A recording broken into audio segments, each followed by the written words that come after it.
South India shopping mall, the wedding మంత్ర, సరికొత్త wedding collection, south India shopping mall.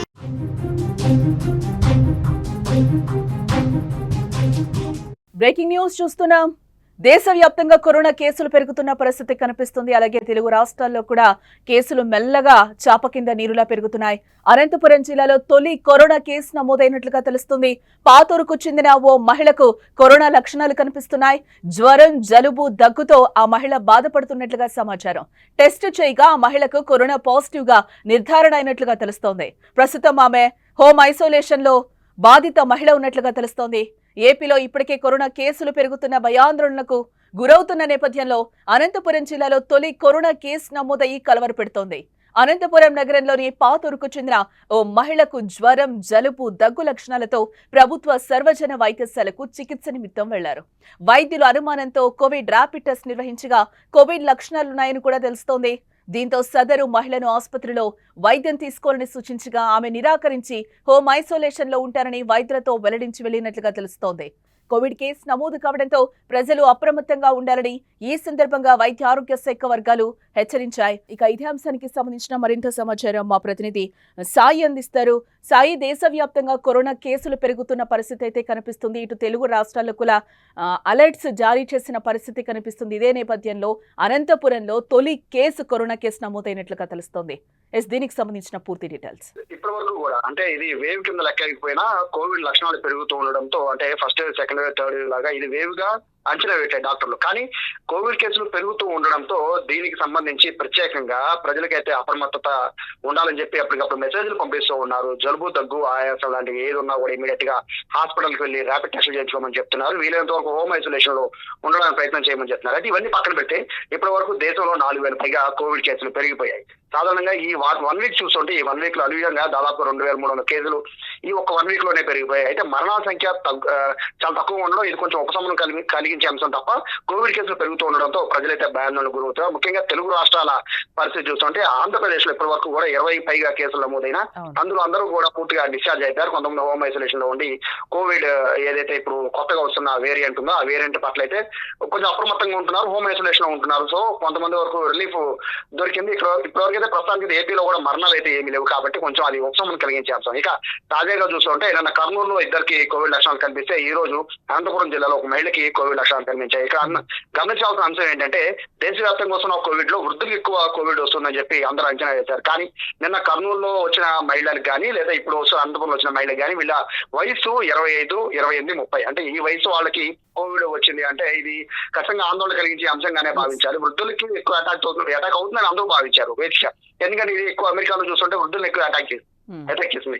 But ఇక్కడ చూస్తూ ఉంటే వృద్ధుల్ని కాదు అన్ని వయసుల వాళ్ళని సేమ్ కోవిడ్ సెకండ్ వేవ్ లో ఏ విధంగా వచ్చిందో ఇలా అన్ని వయసుల వాళ్ళని కూడా ఇది అటాక్ చేసినట్టుగా అర్థమవుతోంది. నిన్న కర్నూలులో వచ్చిన 2 కేసుల్లో కూడా వాళ్ళు జీజీఎస్ అడ్మిట్ అయిపోయి ఉన్నారు.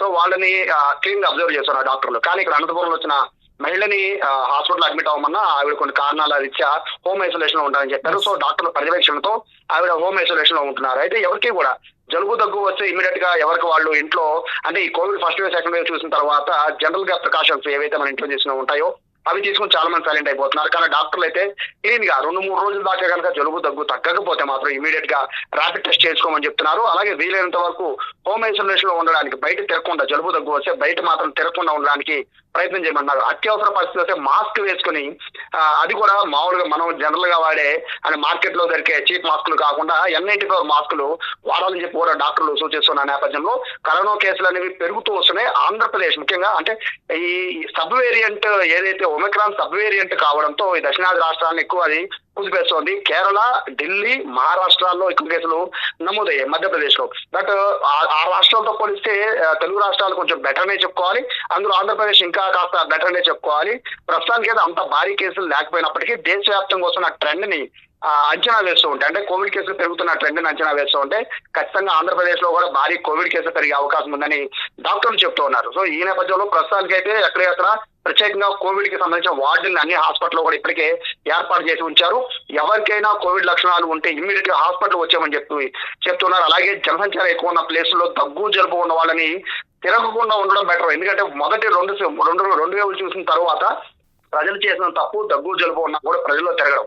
సో ఇప్పటికైనా కూడా అంటే ఇన్ని వేవ్ చూసి ఇన్ని మరణాలు చూసిన తర్వాత ప్రజలు వాళ్ళంతా వాళ్ళే అప్రమత్తమయ్యి జలుబు దగ్గు ఉంటే ఖచ్చితంగా ఇంట్లోనే రెస్ట్ తీసుకోవాలి. అది కూడా పిల్లలకి దూరంగా, ఇంట్లో ఉన్న వృద్ధులకి దూరంగా ఒక గదిలో తగ్గేంత వరకు ఉండాలి. అది కోవిడ్ అయినా కాకపోయినా కూడా దూరంగా ఉండాలని చెప్తున్నా నేపథ్యంలో ప్రస్తుతానికి అయితే ఇటు ప్రభుత్వ హాస్పిటల్ అన్ని కూడా కోవిడ్ కి సంబంధించిన వార్డులు సిద్ధంగా ఉంచారు. అలాగే ఇటువైపు వైద్య ఆరోగ్య శాఖ కూడా ఎప్పటికప్పుడు అప్రమత్తం చేస్తోంది. బట్ ఇప్పుడు అనంతపురంలో ఫస్ట్ కేసు రావడంతో అనంతపురం ప్రజలు కూడా కాస్త భయాందోళనకు గురవుతున్నారు. అయితే కోవిడ్ అనేది సర్వసాధారణం అని చెప్పి డాక్టర్లు లైట్ తీసుకున్నారు. ఇంత పెద్ద కంగారు పడాల్సిన అవసరం లేదు. ఇది ప్రాణాలు తీసేంత ప్రమాదం కాదని డాక్టర్లు చెప్తున్నప్పటికీ కోవిడ్ అనే పేరు వింటేనే మన గుండెలో వణుకొచ్చేస్తుంది. కాబట్టి ఆ భయంతోనే సగం మంది ప్రాణాలు విడిచే పరిస్థితి సెకండ్ వేవ్ లో చూసాం. సో అటువంటి పరిస్థితి లేకుండా ధైర్యం చెప్పే పరిస్థితి డాక్టర్లు చేస్తున్నారు. అలాగే ప్రభుత్వం కూడా చెప్తోంది ప్రస్తుతానికి అయితే కంగారు పడద్దని చెప్తుంది. ప్రస్తుతానికి కోవిడ్ కేసులు చాలా చాలా తక్కువ ఉన్న రాష్ట్రాల్లో ఆంధ్రప్రదేశ్ కూడా ఒకటి, తెలంగాణ కూడా మరొకటి. కాబట్టి ప్రస్తుతానికి కంగారు పడదని చెప్తారు. కానీ మన నిర్లక్ష్యంగా ఉంటే మాత్రం ఖచ్చితంగా కోవిడ్ అనేది వేవ్ పెరిగి అందరిని ఇబ్బందికి గురి చేసే పరిస్థితి ఉంటుందని డాక్టర్లు చెప్తారు. అనంతపురంలో మహిళ అయితే ప్రస్తుతానికి హోమ్ ఐసోలేషన్ లో ఉన్నారు. ఆవిడ క్లీన్ గా పరిశీలిస్తున్నారు. ఆవిడ పరిస్థితి ఏంటి అనేది. బాగా క్రిటికల్ అయ్యే పరిస్థితి ఉంటే కనుక ఖచ్చితంగా ఆవిడని జీజీహెచ్ కి తరలించే అవకాశం ఉంటుంది. కాబట్టి ప్రస్తుతం సాధారణ లక్షణాలతోనే ఆవిడ వచ్చారు. కోవిడ్ అంతా అంటే ఆవిడ కోవిడ్ తో బాధపడిపోయి అంటే సాయి ఒమిక్రాన్ లాంటివి ఎన్ని సబ్ వేరియంట్స్ వచ్చినా కూడా దాంట్లో నుంచి అంటే ఆ లక్షణాలు అనేవి కామన్ గానే ఉంటున్నాయి కదా, అంటే జలుబు, జ్వరం, దగ్గు ఇవే. అవును, వాస్తవంగా అంటే ఇప్పుడు వచ్చిన కోవిడ్ వేరియంట్లు ఎన్నో రకాల వేరియంట్లు చూసాం కానీ అంటే డాక్టర్ చెప్తున్న దాని ప్రకారం వచ్చి వెళ్ళిపోయాయి చాలా వేరియంట్లు మనకు తెలియకుండానే. కానీ ఒమిక్రాన్ వేరియంట్ మాత్రమే ప్రజల ప్రాణాలు తీసేస్తోంది. సో ఒమిక్రాన్ వేరియంట్ కి సంబంధించిన NB1.8.1 ఈ వేరియంట్ భారత్ లో ఉన్నట్టు ప్రస్తుతం గుర్తించారు. సో ఇది ఎంతవరకు అంటే ఇది సార్స్ కి సంబంధించి అంటే ఈ సార్స్ ఏదైతే ఉంటాయో ఆ లక్షణాలకు సంబంధించింది. సో అది ఖచ్చితంగా ఊపిరితిత్తుల మీద దాడి చేసే అవకాశం ఉంటుంది. దీన్ని బేస్ చేసుకునే సెకండ్ వేవ్ లో అందరం గమనించింది ఊపిరితిత్తుల మీద దాడి. కోవిడ్ అనేది ఊపిరితిత్తుల మీద బాగా దాడి చేసింది, ఊపిరి పీల్చుకోనివ్వకుండా చేసింది. ప్రజలు భయాందోళనకు గురే చనిపోయిన వారి సంఖ్య అయితే 60-70% మంది వాళ్లే ఉన్నారు. అంటే ఊపిరితిత్తుల్లో గాలి ఆడక వాళ్ళు కంగారు పడిపోయి చనిపోయారు. దాని సబ్ వేరియంట్ ఇది కాబట్టి ఖచ్చితంగా ఈ ప్రభావం ఉంటుంది. కాబట్టి దానికి సంబంధించి జాగ్రత్తలు తీసుకోవాలని చెప్తున్నారు. వ్యాక్సిన్ల విషయం కూడా ప్రస్తుతానికి అయితే ఇంతవరకు WHO ఎటువంటి సూచనలు చేయలేదు. కాబట్టి వ్యాక్సిన్ల పరిస్థితి ఏంటి అనే దానిపైన కూడా ప్రజలు ఆలోచన చేస్తున్నారు. మరోవైపు కోవిడ్ కి సంబంధించి ఎప్పటికప్పుడు అప్డేట్లు ఖచ్చితంగా ప్రజలకు చేరవలసిన అవసరం ఎంతైనా ఉంది. కాబట్టి వైద్య ఆరోగ్య శాఖ డిపార్ట్మెంట్ కూడా ఖచ్చితంగా హెల్త్ అప్డేట్లు అనేవి రిలీజ్ చేస్తూ ఉంది ప్రజలను అప్రమత్తం చేయడానికి. సాధారణంగా అందరం కూడా వదిలేసాం. కోవిడ్ వచ్చినా కూడా ఎక్కడా కూడా మాస్కులు అనేవి భారతదేశంలో 4,000 యాక్టివ్ కేసుల్లో ఇప్పటికీ 3,500 కేసులు డిశ్చార్జ్ అయిపోయారు. సో యాక్టివ్ గా ఉన్న కేసులు ఇప్పటికీ 700 నుంచి 800 మాత్రమే. అంటే ఐసోలేషన్ లో ఉన్న వాళ్ళు కానీ లేదా హాస్పిటల్ ఉన్న వాళ్ళు కానీ మిగతా వాళ్ళందరూ కూడా ఆల్మోస్ట్ డిశ్చార్జ్ అయిపోయి కోవిడ్ తగ్గిపోయిన వాళ్ళే. కానీ ఎంత చేస్తున్నా కూడా ప్రజలు లేకపోతే మాస్కులు పెట్టుకోవాలని అవగాహన అయితే ఇంతవరకు లేదు. ఖచ్చితంగా ఆంధ్రప్రదేశ్ లో కనుక 1000 కేసులు కనుక చేరితే మాత్రం ఖచ్చితంగా మాస్కులు పెట్టుకోవాల్సిన పరిస్థితి ఉంటుంది. దేశంలో కూడా 10,000 కేసులు దాటితే మాత్రం ఖచ్చితంగా హై అలర్ట్ ప్రకటించే అవకాశం ఉంటుంది. సో మళ్ళీ మాస్కుల రోజులు రాకుండా ఉండాలంటే మాత్రం ఎవరికి వాళ్ళు ఇండివిజువల్ గానే హోమ్ ఐసోలేషన్ లో ఉండి దగ్గు జలుబు ఉన్న వాళ్ళకి దూరంగా ఉండి లేదా దగ్గు జలుబు ఉంటే ఓన్ గా ప్రికాషన్స్ తీసుకుని ఇంట్లో ఉండాలి డాక్టర్ సూచన మేరకు అని చెప్తున్న నేపథ్యంలో కోవిడ్ విషయంలో ఖచ్చితంగా భయపడాలి అనేది ప్రజలు డాక్టర్లు చెప్పట్లేదు. కానీ జాగ్రత్తగా ఉండాలని మాత్రం డాక్టర్లు చెప్తున్నారు. భయం అవసరం లేదు కానీ బట్ జాగ్రత్తలు, ప్రికాషన్స్ అయితే తీసుకోవాలి. మొత్తంగా మనం చూడొచ్చు ఏపీలో ఇప్పటికే కరోనా కేసులు పెరుగుతున్న భయాందోళనకు గురవుతున్న నేపథ్యంలో అనంతపురంలో తొలి కేసు నమోదైపోయింది. దేశవ్యాప్తంగా కూడా కరోనా కేసులు పెరుగుతున్నాయి. గత వారం నుంచి కూడా మనం చూస్తూనే ఉన్నాం. అంతకంతకు కేసులు పెరుగుతున్న సిచ్యువేషన్ కనిపిస్తుంది. ఒక మహిళ కొన్ని లక్షణాలతో అక్కడికి వెళ్ళింది. అది కోవిడ్ పాజిటివ్ గా కూడా నిర్ధారణ అయింది. బట్ ఆ మహిళ హాస్పిటల్లో జాయిన్ కాను, నేను హోమ్ ఐసోలేషన్ లో ఉంటానని కూడా భయపడిన పరిస్థితి కనిపిస్తుంది. ఇక్కడ మనం అదే గమనించాలి. అంటే మెంటల్ గా కూడా మనం చాలా స్ట్రాంగ్ గా ఉంటేనే కరోనాని మనం జయించగలుగుతాం. బట్ భయం అవసరం లేదు, కానీ జాగ్రత్తలు తప్పనిసరి అంటున్నారు. టోటల్ గా అవగాహన లేకుండా ఉంటున్నట్టుగా తెలుస్తోంది. ఇలాంటి ఒమిక్రాన్ లాంటి సబ్ వేరియంట్స్ చూసాం. కరోనా ఎలాంటి కకావికలం చేసింది అందరి జీవితాలను అనేది కూడా మనం చూసాం. అయినా కూడా మనం మాస్కులు అనేవి వేర్ చేసుకోవట్లేదు, మాస్కులు అనేవి ధరించట్లేదు, అలాగే తిరుగుతున్నాం. జనాల్లో కూడా కేసులు పెరుగుతున్న సిచ్యువేషన్ అయితే మనకి కనిపిస్తున్న పరిస్థితి కనిపిస్తుంది. అయినా కూడా జనాలకి ఎటువంటి భయం కూడా లేదు. తెలుగు రాష్ట్రాల్లో కూడా కేసులు ఒక్కొక్క ఒక్కొక్కటిగా చాప కింద నీరులా పెరుగుతున్న పరిస్థితి కనిపిస్తుంది.